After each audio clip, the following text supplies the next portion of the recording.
Hello बच्चों, good morning to all of you. देखिए, आज हम स्टार्ट करने जा रहे हैं इलेक्ट्रोस्टैटिक 1 में गॉस थ्योरम। हमने ऑलरेडी इसके काफी सारे टॉपिक कवर कर लिए हैं। मैंने एनसीईआरटी के लेक्चर अलग बनाने चालू कर दिए हैं, आप उसमें जाके देखिएगा, क्योंकि यहाँ पे मैं बहुत ज्यादा बेसिक्स पे काम नहीं करूंगा। ठीक है, हम मेंस और एडवांस की लेक्चर में हमेशा उसके क्वेश्चन इस्तेमाल करेंगे। टॉपिक का एक शॉर्ट वर्जन बताया करूंगा मैं आपको, सीधे ये नहीं कि पूरी थ्योरी पढ़ाई जाए। तो आपको क्या करना है, आप पीछे से पुराने लेक्चर देखिए मेरे, मतलब जो भी एनसीईआरटी के, और वीकेंड पे जब भी आएंगे आप तो एडवांस और मेंस का चलेगा डायरेक्ट। ठीक है, चलिए स्टार्ट करते हैं गॉस थ्योरम। तो ध्यान से देखो, गॉस ने क्या कहा, सिंपल लॉजिक, इसका डेरिवेशन नहीं कराऊंगा मैं। अगर एक पॉजिटिव चार्ज है हमारे पास, इस तरीके से, तो बेटा जी इसके आसपास एक गॉसियन सरफेस बना लीजिए। क्या बना लीजिए आप? एक गॉसियन सरफेस बना लीजिए, ओके। गॉसियन सरफेस क्या होता है? इमेजिनरी सरफेस, जो बड़ा भी हो सकता है, छोटा भी हो सकता है। ध्यान से सुनिएगा मेरी बात। तो जो फ्लक्स होगा, इससे फ्लक्स, इन्होंने कहा कि जो टोटल फ्लक्स होगा, it will be integration of small fluxes. क्यों कह रहा हूं मैं? छोटे फ्लक्स को जोड़ना पड़ता है। वो डिपेंड करता है दो बातों पे, ध्यान सुनना। सिंपल लॉजिक, ये एक चार्ज है, इससे चारों तरफ क्या निकल रही होगी? फील्ड लाइन निकल रही होगी। हमने क्या किया, एक बड़ा सा इमेजिनरी सरफेस ले लिया, है ना। इमेजिनरी मतलब स्फेयर ले लिया। अब चाहे उसे बड़ा ले लो चाहे छोटा ले लो, है ना। तो छोटे फ्लक्स को जोड़ के आपका बनेगा टोटल फ्लक्स। एक और बात बता दूं मैं आपका कि इसमें जो निकल गया है, पहले ये देखो, चलो, आपका डीए है वेक्टर, फील्ड भी ऐसे जा रही है, एंगल कितना बन रहा है भाई? 0। ये हो गया छोटा सा फ्लक्स, पूरे स्फेयर का छोटा सा हिस्सा। फिर छोटा ले लीजिए, फिर छोटा, फिर छोटा, फिर छोटा, फिर छोटा।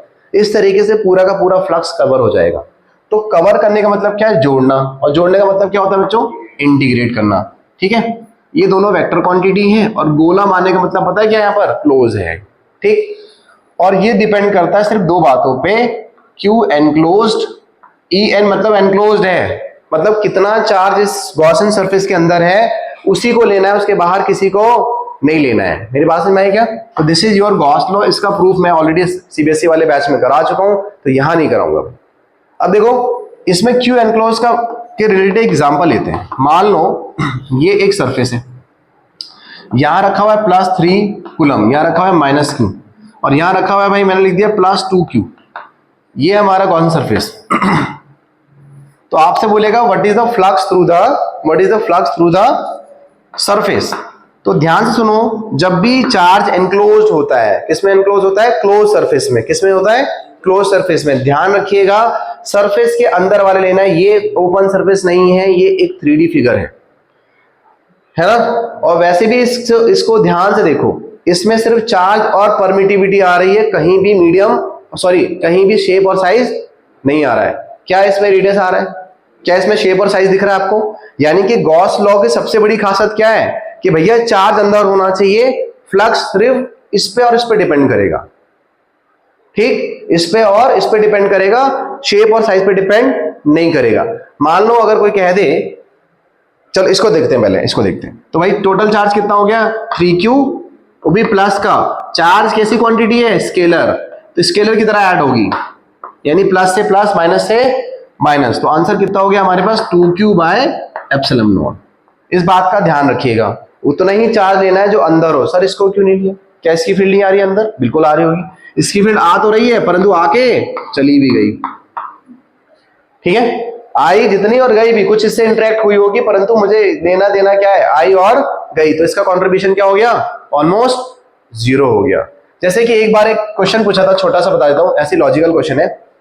भाई बताओ, अगर ये रहा एक स्फेयर, इसका रेडियस है r, ये Q चार्ज, फिर हमने इसका डबल कर दिया, इसको डबल 2r कर दिया, 2r चार्ज वही रहा, तो क्या फ्लक्स बदलेगा?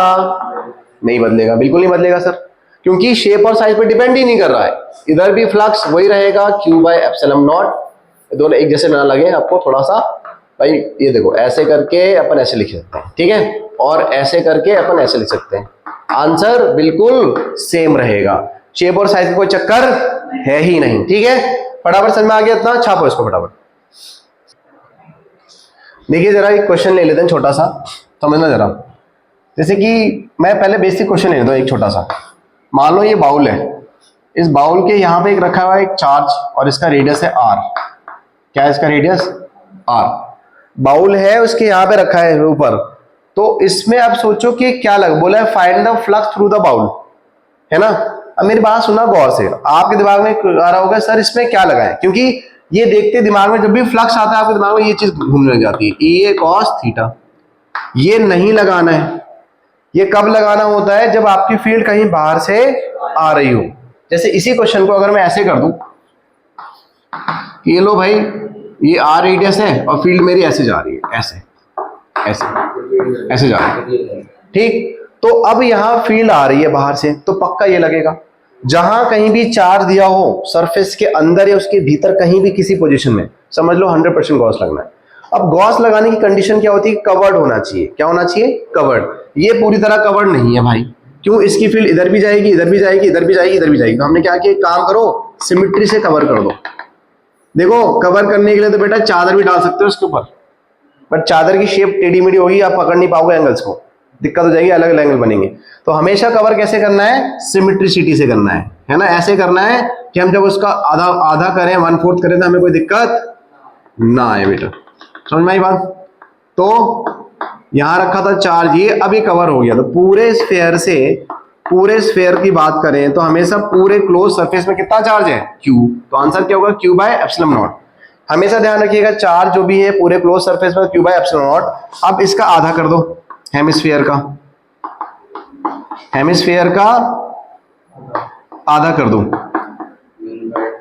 ऐसे करके, ठीक है, ये इस तरीके से।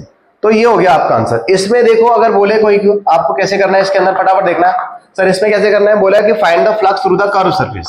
कर्व सरफेस से निकालना है। मेरी बात ध्यान से सुनना बेटा, कर्व सरफेस से निकालना बहुत टफ होने वाला है। क्यों? क्योंकि यहाँ पे हर एक पॉइंट पे जो एरिया वेक्टर कैसा होता है हमेशा? नॉर्मल। कैसा होता है? नॉर्मल। यहाँ देखो ऐसे जाएगा एरिया वेक्टर, यहाँ देखो यहाँ ऐसे जाएगा एरिया वेक्टर। एरिया वेक्टर और फील्ड क्या कर रही है? अलग अलग बना रही है। कुल मिला के इस कर्व सरफेस के निकालने में दिक्कत क्या आने वाली है कि हर पॉइंट पे एंगल बिल्कुल डिफरेंट चल रहा है और उसे जोड़ना बहुत मुश्किल है। बट मुझे इतना पता है कि फील्ड आई और गई, इसका मतलब कि सर जितना फ्लक्स आ रहा है उतना फ्लक्स जा रहा है, तो नेट फ्लक्स कितना हो गया हमारे पास? 0। तो हम बोलेंगे सर एक काम करिए, curve surface plus flat surface का मिला के 0 कर दीजिए, तो कर्व सरफेस कितना आ जाएगा? नेगेटिव ऑफ फ्लैट सरफेस आ जाएगा, नेगेटिव ऑफ फ्लैट सरफेस आ जाएगा।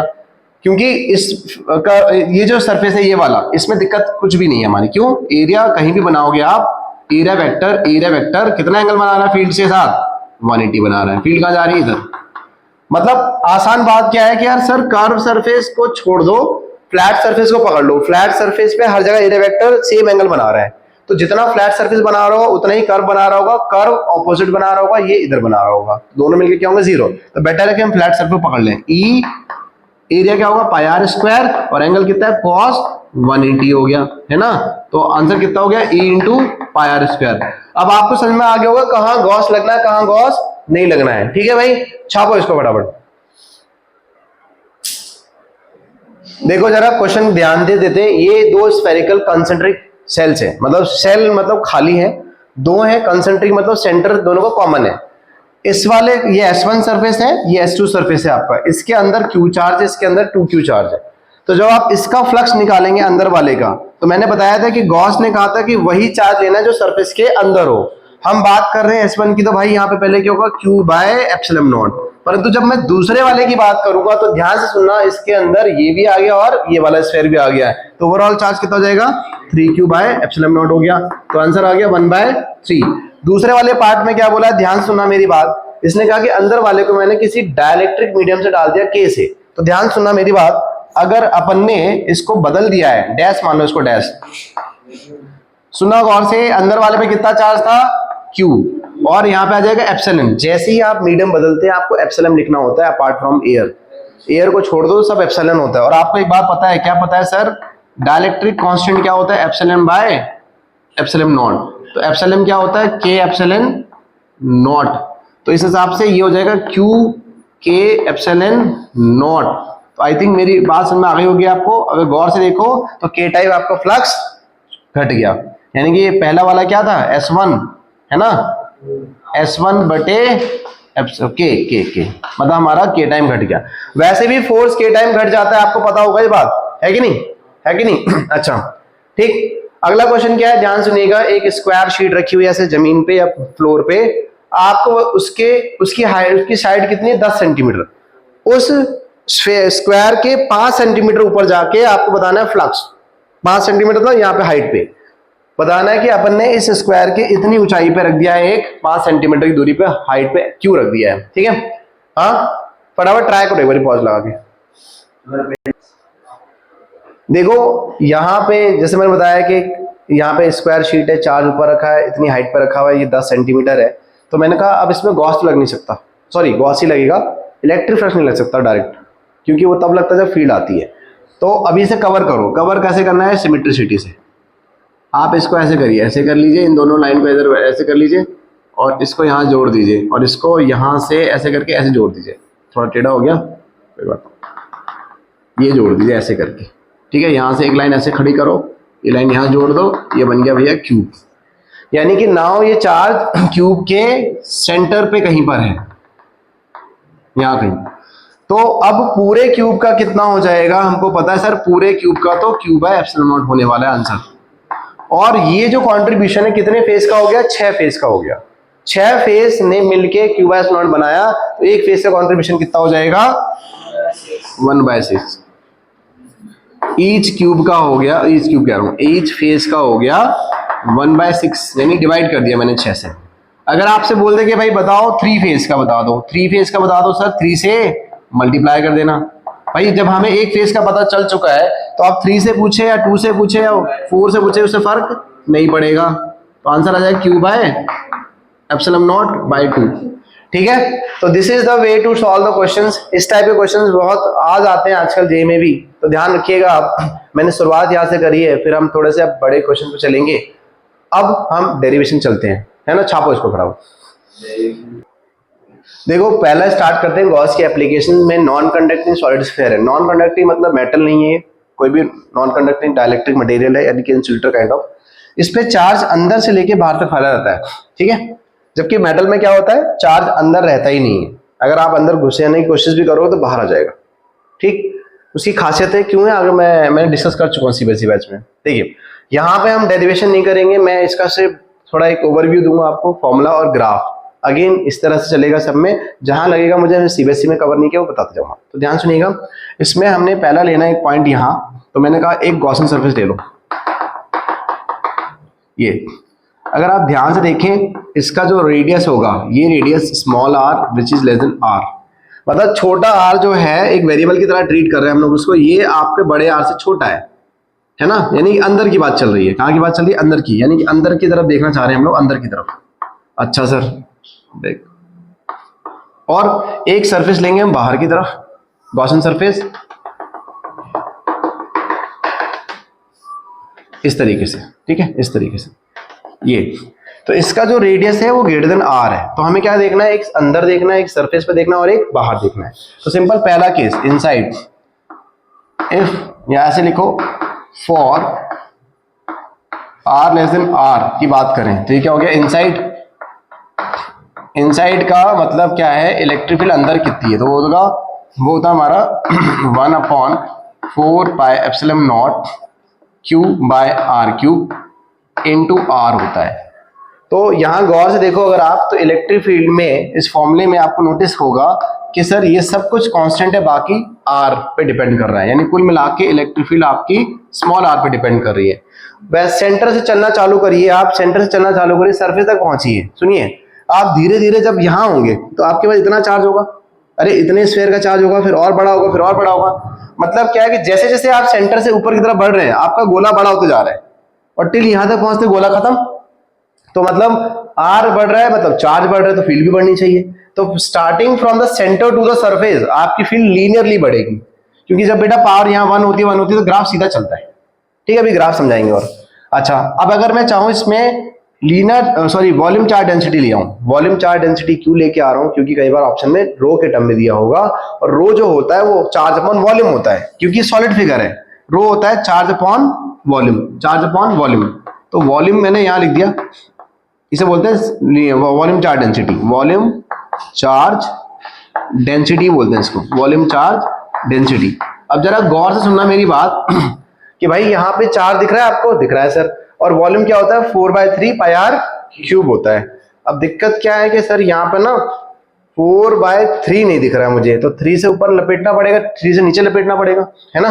तो अगर मुझे वॉल्यूम लाना है, ये लाना है, ये इस किसी तरह ये लाना है, तो क्या करूं मैं सर, यहाँ एक काम करते हैं, 4/3 ऊपर, नहीं रुको, पाई आर क्यूब, देखो ये रहा आर क्यूब, ये रहा पाई, ये रहा 4, ये रहा 3, ठीक है, और साथ में क्या चल रहा है Q/ε0, ठीक है, और यहाँ पे चल रहा है क्या है, रो चल रहा है, ठीक है, इतनी बात समझ में आ गई। तो भाई अब देखो Q/रो क्या होता है, Q/वॉल्यूम क्या होता है, Q/वॉल्यूम क्या होता है रो, तो कुल मिला के फील्ड क्या होगा यहाँ पर मेरे पास 3ρ/ε0 इंटू आर। तो ये आ गया मेरा डेंसिटी के टर्म्स में, कोई दिक्कत नहीं ना भाई। यहाँ भी देखो आर इसके डायरेक्टली चल रहा है अभी भी मामला, बस ये कि हमारा आंसर रो के टर्म में आ गया, क्योंकि कई बार ऑप्शन रो के टर्म में मिलेगा आपको, ठीक है। तो मैंने वॉल्यूम चार्ज डेंसिटी इन्वॉल्व करा दी इसके अंदर, ठीक, इतनी बात क्लियर हो गई आपको। छाप लो इसको। चलो यार एक थोड़ी सी गलती हो गई, बच्चे ने बताया मेरे को, देखो अभी ठीक कर लेते हैं इसको तुरंत। देखो यहाँ पे ना मैंने 3 से मल्टीप्लाई नहीं हो सकता, ऐसे गलती हो गई, इसको इन्वॉल्व करना है, इसको Q/4/3 पाई आर क्यूब होता है वॉल्यूम, ठीक है।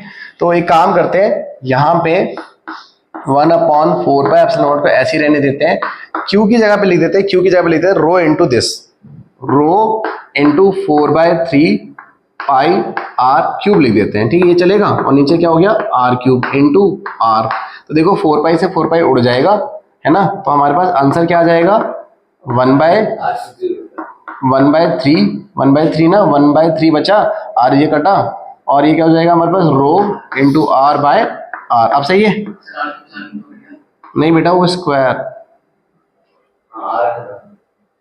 पक्का।